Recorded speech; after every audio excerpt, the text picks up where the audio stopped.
Queridos, boa tarde. Não sei se você já deu boa tarde para quem está aí perto de você. Isso. Boa tarde, Brito. Você que está aí fora, pode se chegar. Parabéns para vocês que não se deixaram assustar pela chuva, né? No meu tempo de marinha, durante um tempo eu servi na marinha como oficial dentista e quando tinha que fazer cerimonial à bandeira, numa tarde estava caindo um temporal assim assustador. Aí eu perguntei pro oficial superior, a gente não precisa fazer o cerimonial hoje não, né? Ele, claro que precisa. O homem é superior ao tempo. Eu tive que ir para a chuva, um temporal medonho, a bandeira toda enrolada, terrível. Nunca mais esqueci. Mas hoje a gente não vai falar de cerimonial, não vai falar de bandeira, nada disso. Quero, antes da gente passar para a palestra, passar a palavra para o Daniel, quero convidar um casal que vai compartilhar um pouco do que Jesus tem feito na história deles, na vida deles, e com certeza já edificou a minha vida e o meu desejo é eles compartilhando o que Deus tem feito na história deles também edificar e abençoar a vida de vocês. Cadê Luiz e Nina?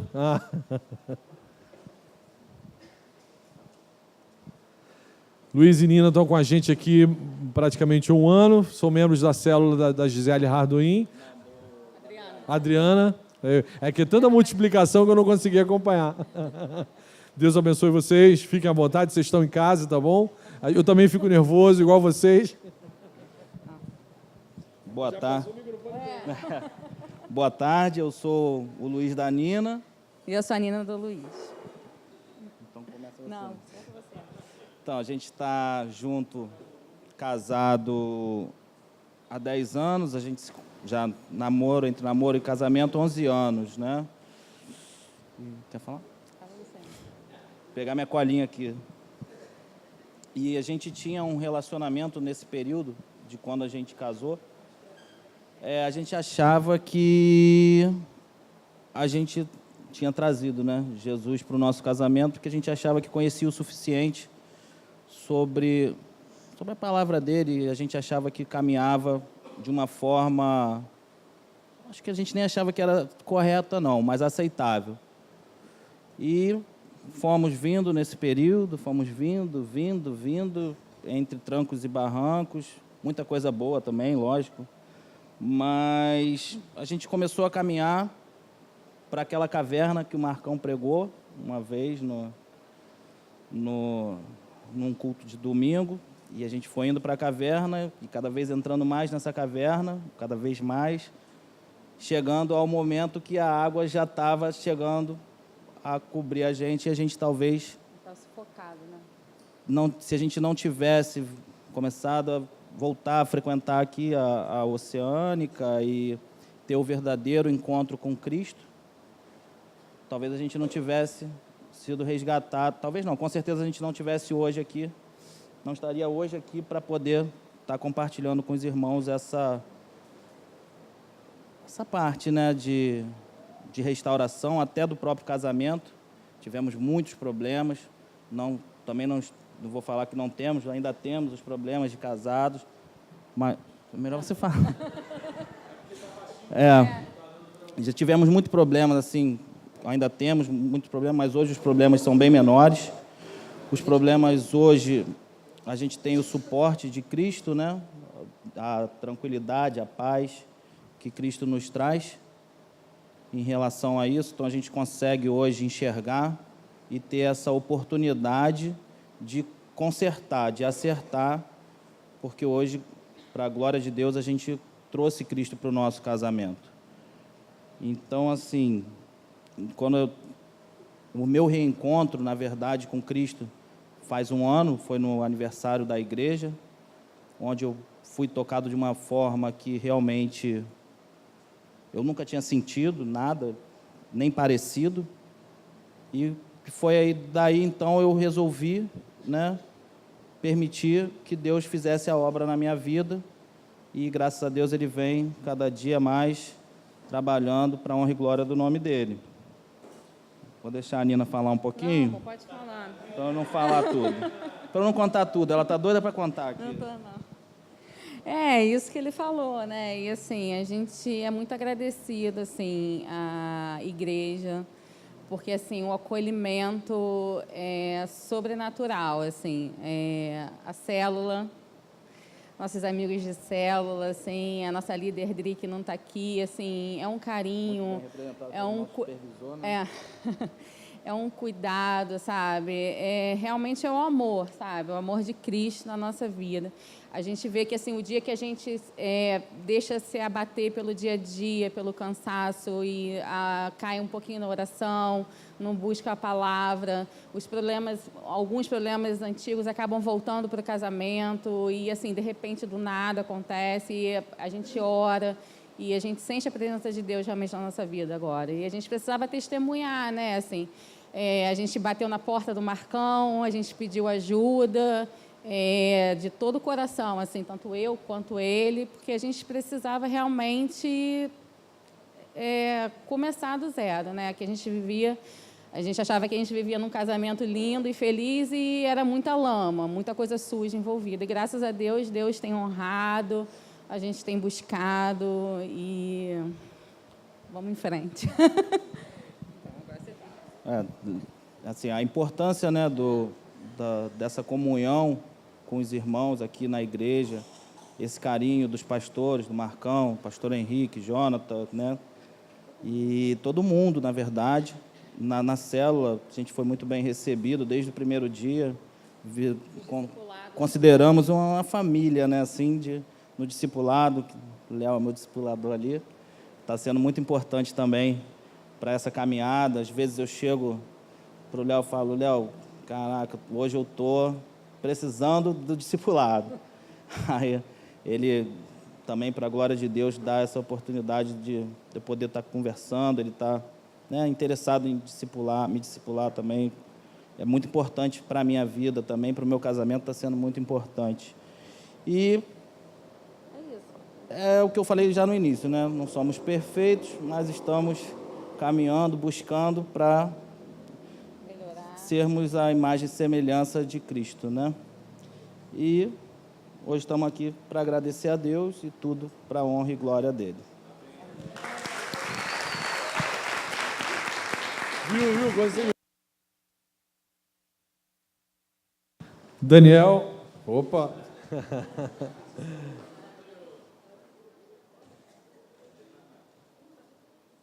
Daniel, querido, vamos fazer uma oração.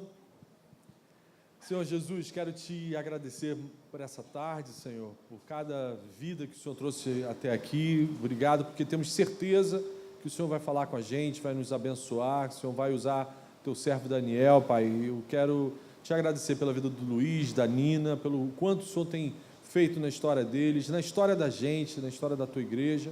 Muito obrigado, Senhor. Usa agora, então, a vida do Dani para falar com a gente, que o Senhor se manifeste através da vida dele também, Pai. Obrigado. Mais uma vez te agradecemos em nome de Jesus. Amém. Agora está muito alto.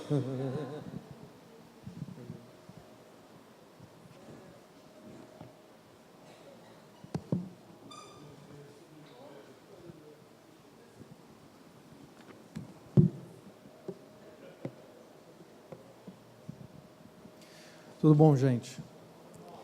Eu queria justificar a ausência aí de Bruno e de Vitor. Desde ontem ele começou a adoecer, muita febre, e aí não parou durante a madrugada toda, passando muito mal, aí Bruna ficou lá com ele. Aí para completar a nossa surpresa, hoje pela manhã a gente soube que o irmão de Bruna, o Leonardo, está hospitalizado, que cálculo renal, está com a pedra, acho que na uretra também, deu uma infecção, o cara está lá. Peço que vocês lembrem dele também nas orações de vocês, para a gente pedir por cura, tá bom?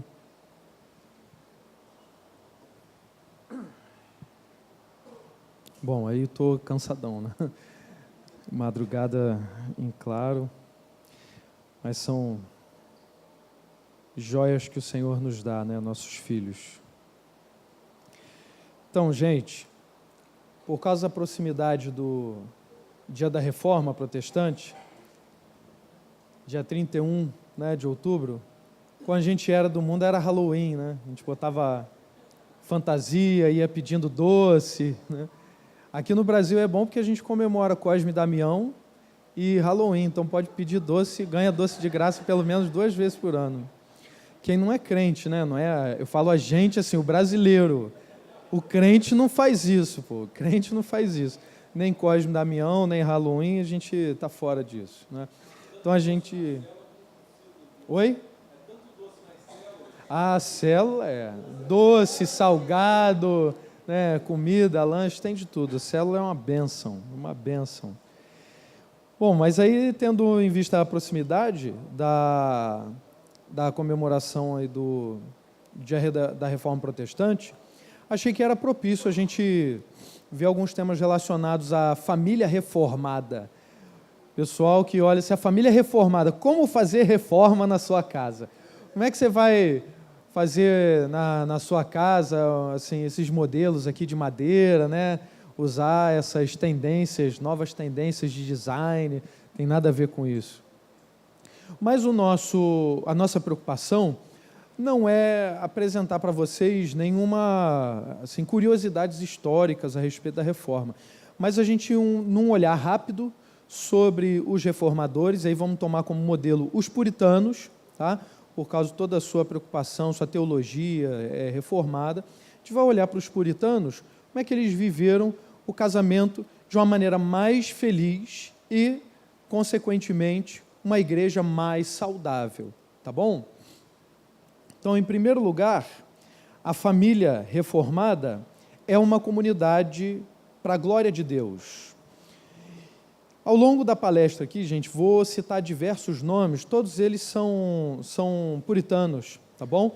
E aí aqueles que têm maior curiosidade podem depois ver o livro do Leland Hyken, Santos no Mundo, Os Puritanos como Realmente Eram, tá? É da editora Fiel.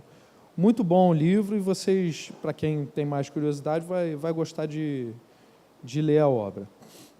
Ok? Bom, então, a família como comunidade para a glória de Deus. A gente vai reparar que logo nesse primeiro tema e nos que vêm daqui a pouco, nos tópicos seguintes, não tem muita novidade. Então, a minha preocupação maior aqui é ressaltar mesmo os princípios mais fundamentais que a teologia reformada, repetindo o conteúdo da palavra de Deus, nos dá a respeito da família, para que a gente viva uma família mais feliz e uma igreja saudável, tá bom? William Perkins, falando sobre a família como uma comunidade para a glória de Deus, diz assim: o casamento foi feito pelo próprio Deus para ser uma fonte de toda sorte e tipos de vida na comunidade e na igreja. E Isaac Ambrose também diz assim: marido e mulher têm a tarefa de erigir e estabelecer o reino glorioso de Cristo em sua casa. Então, o propósito fundamental da família é glorificar a Deus, buscar a Deus sobre todas as coisas, não é? Buscar o reino de Deus sobre todas as coisas, buscar a sua justiça e ser um sinal para a sociedade, né? Uma marca para a sociedade de toda essa realidade do reino de Deus. A gente vai reparar também como esse tema a família como uma comunidade para a glória de Deus e formando uma pequena célula, né, social, ela tem como finalidade ser esta marca para a sociedade e também ajudar, né, a desenvolver uma sociedade de acordo com a vontade de Deus, formar uma sociedade que repita, que seja um sinal e que repita de fato o reino de Deus. Próximo, a família como comunidade para benefício da sociedade. Fica ainda mais clara essa preocupação dos puritanos, dos reformados. Famílias bem organizadas naturalmente produzem uma boa ordem em outras sociedades. Esse naturalmente é uma força de expressão, né? Na verdade é espiritualmente, é pelo poder de Deus. É inevitável, né, a gente tocar pelo menos um pouquinho no clima que a gente está vivendo agora das eleições. Então vocês já devem ter ouvido falar que, gente, essas críticas em relação aos cristãos, estão acreditando que fulano de tal ou o outro fulano, que tem cristão torcendo para tudo quanto é lado, não é? Então vamos considerar que todos são cristãos, tá bom? Em tese, para não ferir ninguém. Se a gente considerar, lançar toda a nossa esperança em algum homem, é claro que a gente está errado, tá bom? Então não era essa a preocupação dos puritanos, achando que naturalmente a sociedade vai dar tudo certo, vai ser tudo bem, né? Eles não tinham confiança no seu próprio modelo moral ou o seu próprio entendimento da palavra. A confiança estava fundamentada em Deus.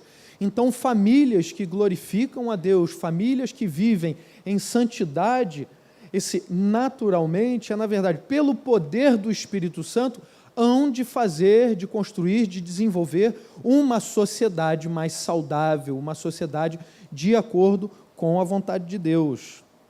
Então, quando as famílias estão sob uma má disciplina, todas as outras sociedades estarão também mal disciplinadas. Então, há, no pensamento reformado e aqui puritano, uma ligação direta, uma conexão imediata entre o modo como as famílias são construídas, o modo como as famílias vivem e se desenvolvem, e o modo como a sociedade também vive e se desenvolve. Tá? William Gouge caracterizou a família como uma escola onde são aprendidos os primeiros princípios e fundamentos de governo e subordinação. Por isso, a família é verdadeira imagem da comunidade. Tudo estará bem na comunidade onde as famílias são apropriadamente ajustadas. Claro, isso é um modelo ideal, não é? Não estamos aqui pronunciando uma mecânica, não é por força humana que a sociedade será transformada, mas nós, buscando a Deus como indivíduos, em família, formando uma família maior, a família de Deus, a família na igreja, há de produzir uma transformação na sociedade. Assim acreditavam os reformadores, assim acredita-se, assim os cristãos hão de acreditar. Se o nosso esforço está voltado para essas pequenas tarefas de realização pessoal, realização familiar, realização da igreja, certamente a gente caminha para uma realização maior, macro, na sociedade. Terceiro ponto, a família como um benefício para a realização pessoal. Notem que na teologia reformada não há uma dissociação entre o que se vive em coletivo e em particular. Essas coisas estão profundamente ligadas. E aí os puritanos diziam assim, eles consideravam que um dos propósitos da família é também a realização pessoal de todo membro da família. A gente vive num momento em que o casamento não é exaltado. As pessoas adoram repetir aquela máxima, casamento é igual a submarino. Já ouviram isso? Não? O pessoal da Marinha já deve ter ouvido isso. O pessoal que está aí da Marinha. Ó. Casamento é igual a submarino. Foi feito para afundar. Pô, gente, coisa horrível, né? Tem nada a ver. Não tem nada a ver. A gente, como crente, a gente sabe muito pelo contrário. Seria mais pendendo para a aeronáutica, né? Casamento é igual a avião, foi feito para voar alto, levar a gente para a Europa, né? Viajar, né? Curtir, né? Europa, Estados Unidos, onde for, tá? Austrália, Finlândia, Islândia, né? Tem gente da Oceânica espalhada pelo mundo inteiro. E nós somos um testemunho vivo disso, né? O casamento foi feito para isso, não para afundar, mas um ajudando o outro e juntos conseguindo conquistar os seus sonhos pessoais. As pessoas gostam de falar mal do casamento, as pessoas que não têm esse entendimento nosso, não têm entendimento reformado, cristão do casamento, elas gostam de falar mal do casamento e justamente enfatizam que no casamento você tem que abrir mão de muita coisa. Sim, você abre mão de algumas coisas para conquistar as coisas que são realmente valiosas. A família, ainda nesse tópico, família como benefício para a realização pessoal. A família deve ser marcada por companheirismo e apoio mútuo, De acordo com Henry Smith, uma finalidade do casamento é evitar a inconveniência da solidão. Ele também entendia que Deus providenciou o casamento e a família, aí faço citação direta agora, para que os problemas infinitos que sobre nós recaem neste mundo possam ser aliviados com o conforto e ajuda do outro. Quem vive um casamento cristão sabe como a gente supera diversas dificuldades pessoais no casamento, né? E principalmente para os homens, né? Falo aqui diretamente aos homens, a gente amadurece bastante no casamento. E tanto o homem quanto a mulher, eu digo mais os homens, que as mulheres já chegam no casamento já mais amadurecidas, né? As mulheres sempre amadurecem mais cedo do que os homens, né? As mulheres estão rindo, os homens, é aquela piadinha nossa, tá? Mas é fato, não é, gente? Eu tiro pelos meus alunos. O pessoal mais jovem, os garotos, ficam um jogando bolinha de papel no outro, um brigando com o outro, batendo, e as meninas já estão assim, ai, para com isso, ai, que... professor, vai com esse garoto bobo aí, manda ele parar. As meninas não suportam isso. E tem um negócio um tanto ridículo que os rapazes fazem nessa fase assim, da primeira adolescência, é que quando eles gostam de uma menina, eles não conseguem expressar, não conseguem assim elogiar. Oi, tudo bem? Pô, seu cabelo está bonito, como é que você está? Pô, você pegou a matéria, quero te ajudar. Eles não conseguem fazer isso. Eles chegam, eles jogam bolinha de papel na menina, não conseguem nem falar, puxam o cabelo e fazem assim, e riem. Juro para vocês, gente, juro para vocês, é um negócio incrível, incrível. Depois, em off, não posso falar aqui, né?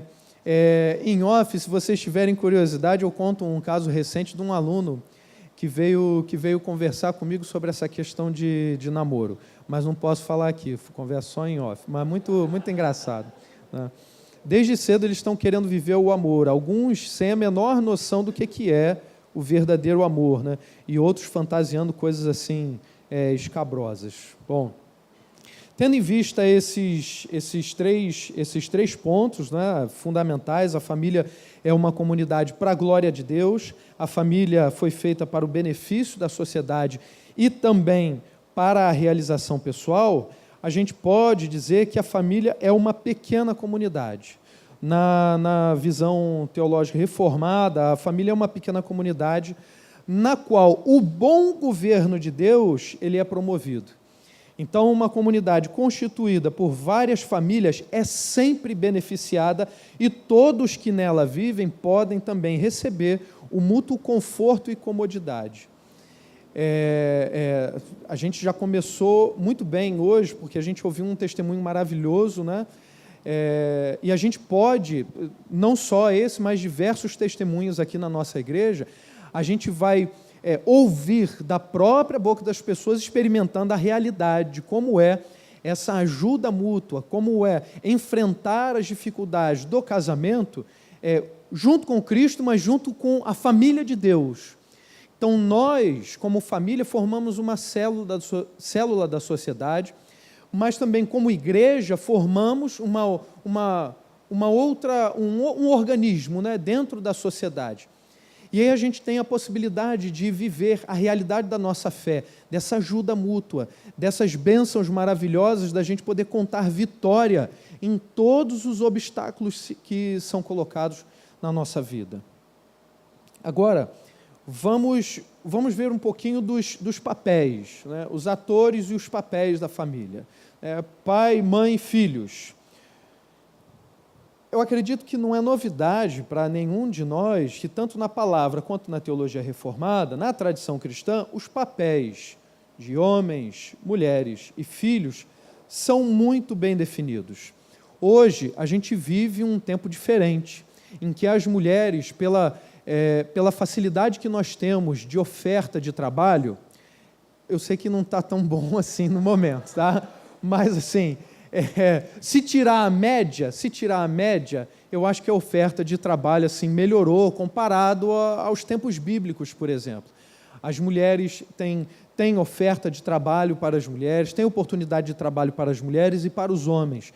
E assim a gente tem a possibilidade da gente crescer e termos uma comodidade material mais rápido do que como em outros tempos, quando o homem sozinho tinha que se manter como provedor da família, né?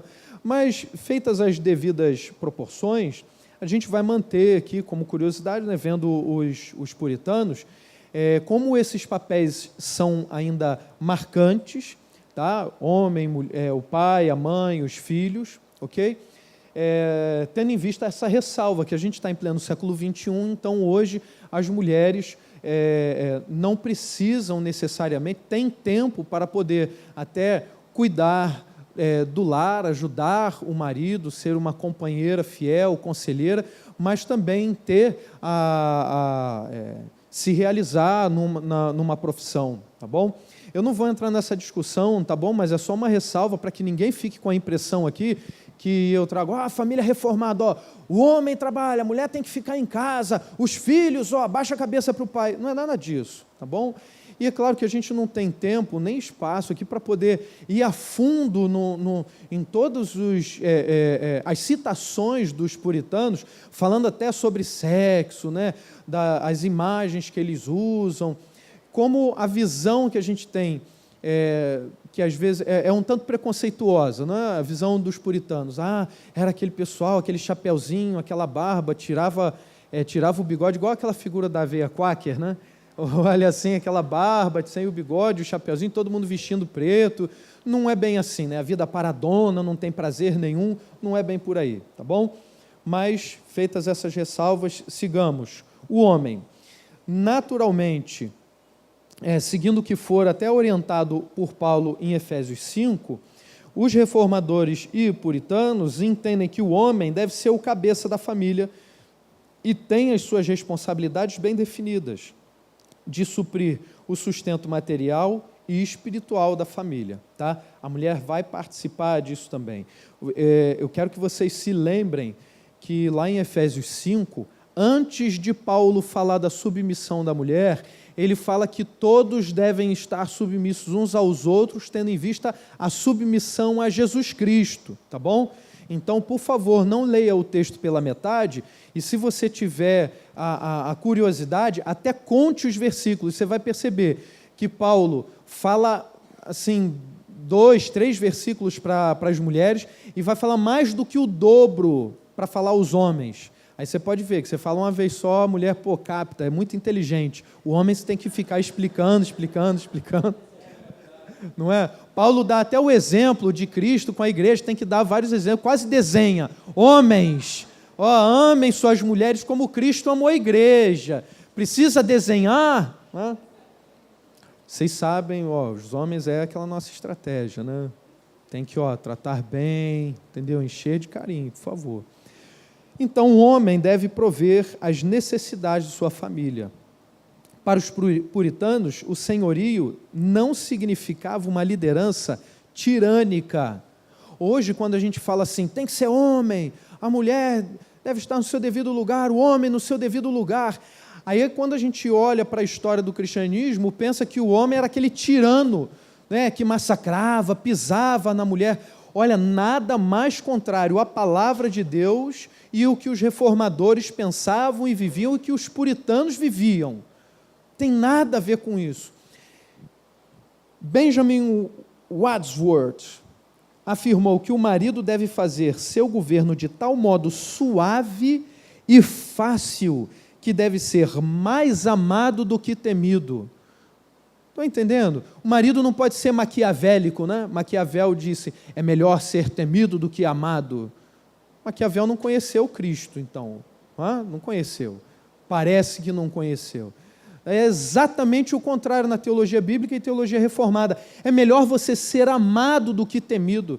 E o senhorio, a liderança do marido tem que ser de tal modo prazerosa, suave, de tal maneira que ele seja assim, amado e não temido. Chegou em casa, os filhos querem abraçar, encher de beijos, tem aquela, o canal aberto, não pode ter reserva dentro de casa. A esposa também, a mesma coisa. Não pode ser aquele comportamento de, chegou papai, mamãe, todo mundo quieto na mesa, não pode abrir a boca para falar nada, não é? Isso, gente, se for o caso, né, vivemos aí as famílias mais antigas, então, por força de determinados costumes e tradições humanas que não repetiam a palavra de Deus e não repetiam essa tradição reformada aqui, tá bem? A gente faz essas distorções. O homem tem que pisar firme, tem que chegar quando ele fala, todo mundo tem que calar a boca. Não é isso, não tem nada a ver. Samuel Willard ainda diz assim também: um bom marido faz com que sua esposa tenha o maior prazer em sua liderança e se sinta livre e privilegiada. Em relação à mulher agora, o papel da mulher, a submissão, tanto no contexto bíblico quanto no contexto reformado, significa apenas uma hierarquia funcional e nunca uma hierarquia de valor ou uma hierarquia espiritual. A teologia bíblica, a teologia reformada, afirma que homem e mulher são iguais diante de Deus. Deus só deu tarefas diferentes para serem desempenhadas para cada um. Não há uma hierarquia de valores. A mulher é melhor ou pior, o marido é maior. Não tem nada a ver. Somos iguais diante de Deus, porém com tarefas diferentes. Diante de Deus, então, homem e mulher são espiritualmente iguais, mas na condução da família, na condução do lar, têm responsabilidades diferentes, bem definidas. John Downham ressaltou isso ao dizer que Deus deu à mulher a responsabilidade de ser ajudadora, conselheira e consoladora, nunca serva do homem. São ambos servos de Deus. Então, a mulher ajudadora, conselheira, consoladora. Samuel Sewall registrou em seu diário que delegava as finanças da família à sua mulher. Ele dizia assim: ela tem uma melhor faculdade do que eu em tratar dos negócios. Então, diferente do que a gente possa pensar, o homem tem que resolver todos os problemas, a mulher só vai lá dar a papinha na boquinha do filhinho, só vai fazer comida, varrer a casa. Não. Os puritanos reconheciam a inteligência das mulheres e esse caso aqui não é exceção, tá? As mulheres demonstrando as suas habilidades naturais para outras atividades, também participavam ativamente da sociedade. Sobretudo, e acho que desde sempre, da educação. Sobretudo da educação. A primeira educação na fé e a educação como etiqueta, né? A ética e etiqueta que cabe às crianças a receberem na família, os primeiros professores são nossas mães. Então, o papel da mulher, na visão reformada, é essencial, é da maior importância. E a mulher vista aqui como ajudadora, conselheira e consoladora, é aquela que vai dar a maior força para o homem superar as dificuldades no trabalho, as dificuldades do dia a dia, superar as suas limitações, as suas imaturidades, as suas imperfeições, e vai impulsionar o homem para conquistar uma carreira e trabalhos cada vez melhores. E é digno de nota aqui o fato de que quando a gente casa, a gente, pelo menos eu, experimentei isso no meu casamento e vejo que outras pessoas também. A gente experimenta uma força, a gente ganha uma força emocional, uma força moral ainda maior, porque a gente casou, aí a gente pensa assim, poxa, agora não preciso agradar a mais ninguém, só tem uma pessoa que eu preciso agradar. Alguns acabam levando para o outro lado, e relaxam, agora posso andar mulambento, que aí minha esposa está fechada comigo, Deus já selou essa relação, então, deixa a barriga crescer e tal. Eu tenho que cuidar disso, tem que...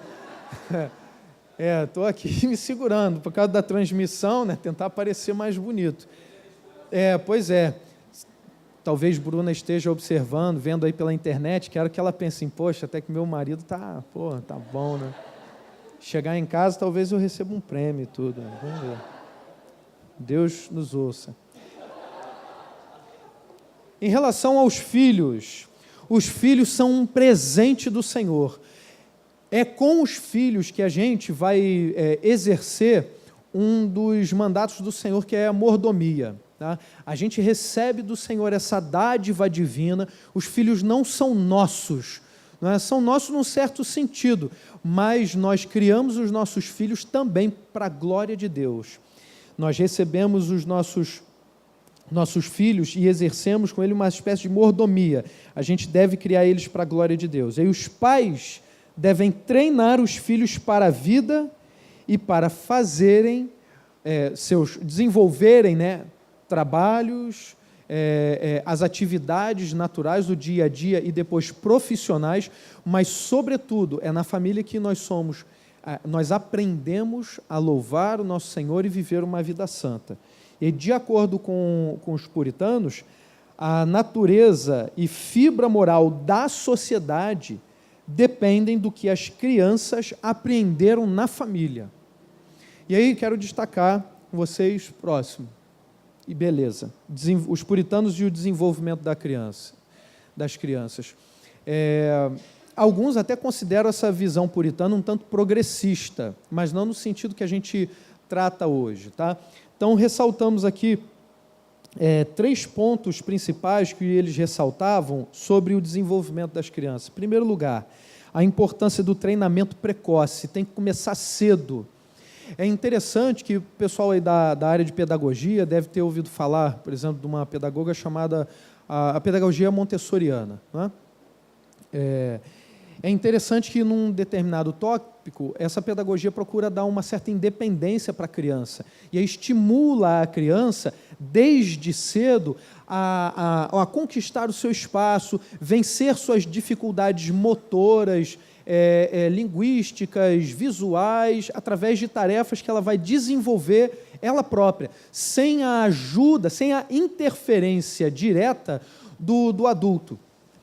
E é interessante como a gente, hoje em dia, a gente mima demais os filhos, a gente quer fazer tudo por eles. E tem que deixar, cai um pouquinho, tropeça, vai ter um arranhãozinho, bate com a cabeça. Eu sei, eu estou falando isso com dá aquele dó no coração, tá? Porque, meu primeiro filho aí, Vitor, quando bate a cabeça, está com febre, lá em casa a gente fica para morrer, né? A gente fica assim, com o coração batendo forte, o coração quase vai para fora. Mas a gente tem que se segurar. E é interessante, né, como eu percebi a realidade da mentalidade reformada e também da pedagogia montessoriana, quando o Vitor, comecei a colocar ele para vestir a própria roupa, ajudava ele, coloquei o pezinho, o outro pezinho, agora coloca a bermuda, termina de vestir. Agora a camisa, que era o mais difícil, né? Aí quando ele botava a bermuda, aí ele olhava para mim e ficava meio bobo, né? Ria assim, como quem disse assim, e eu consegui, né? Eu consegui. Ele não sabia expressar direito aquela satisfação pessoal, mas aí ele vestia a roupa e conseguia. Aí a camisa, que era terrível, né? Aí botava o braço no furo da cabeça, aí invertia a camisa, eu não vou conseguir. Eu falei, vai. E blusa de manga comprida, gente, nossa, que armadilha esse negócio. Aí ele tentava, não conseguir, calma, filho, vai, puxa essa pontinha. É difícil, gente, às vezes demora uns 5 minutos para a gente vestir uma camisa que duraria assim, 3 segundos você veste. Né?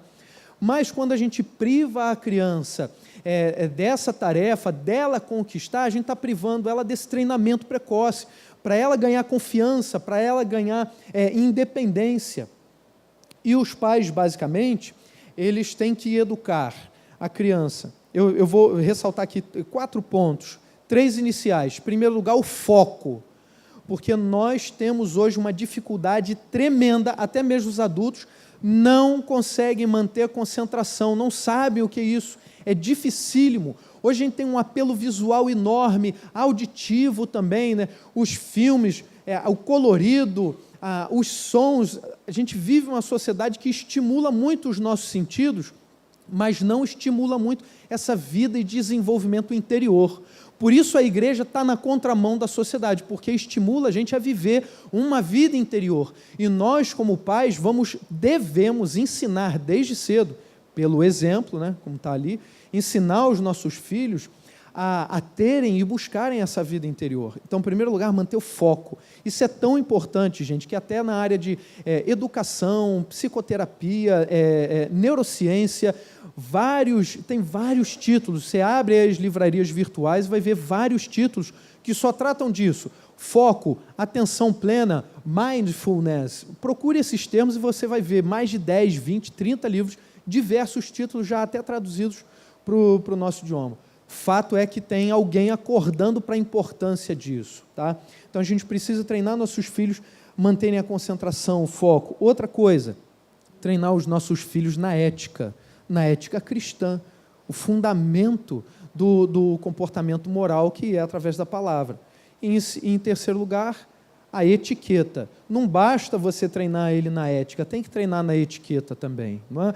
É claro, gente, que eu estou falando, isso tem uma determinada fase. Né? A gente também, eu procuro me policiar, né?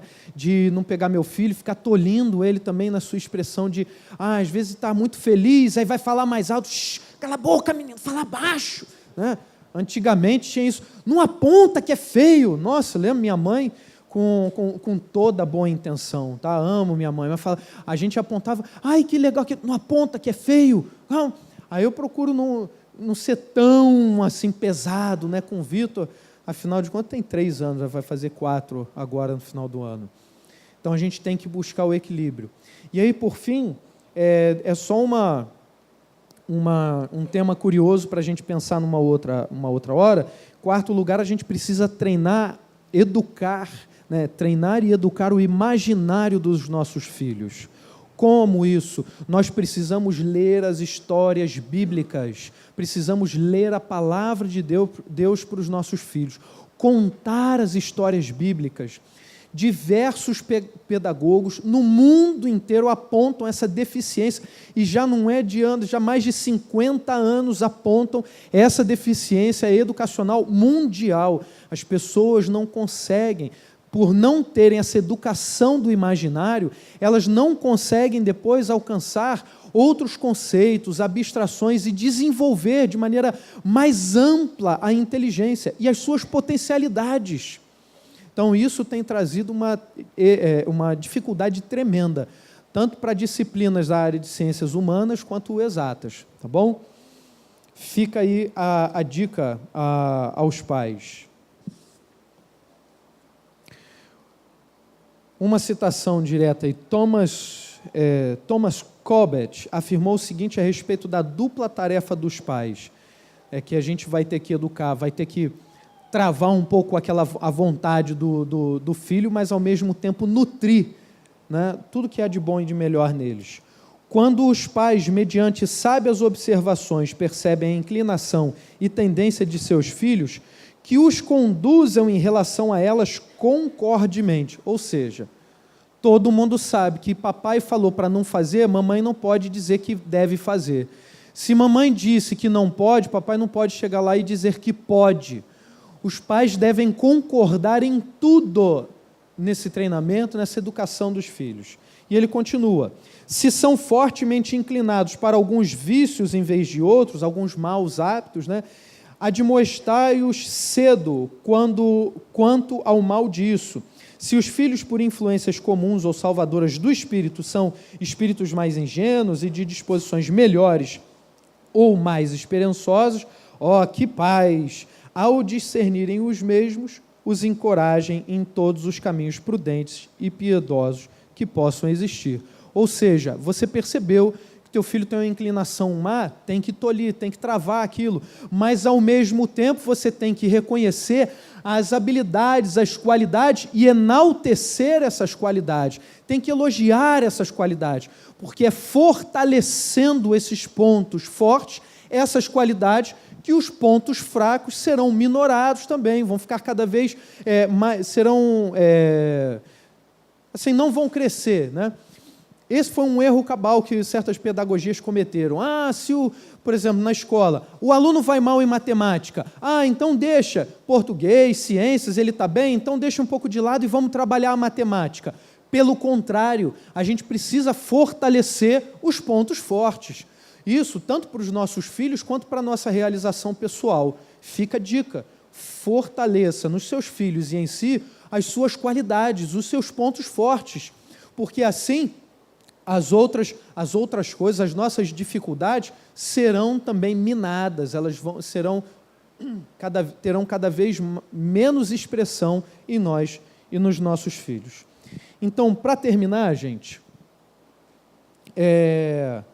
quero apresentar para vocês, finalizar, fechar o ciclo aqui. A gente começou falando da importância do casamento como comunidade para a glória de Deus e falamos como está estreitamente ligado a célula do casamento, né, da família, com a realização plena, bem-sucedida e saudável da igreja e da sociedade.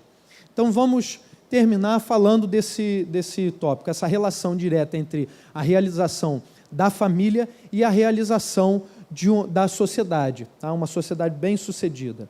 Segundo estudos do sociólogo americano Brad Wilcox, que é professor na Universidade da Virgínia, há grandes benefícios no casamento, benefícios pessoais e benefícios sociais.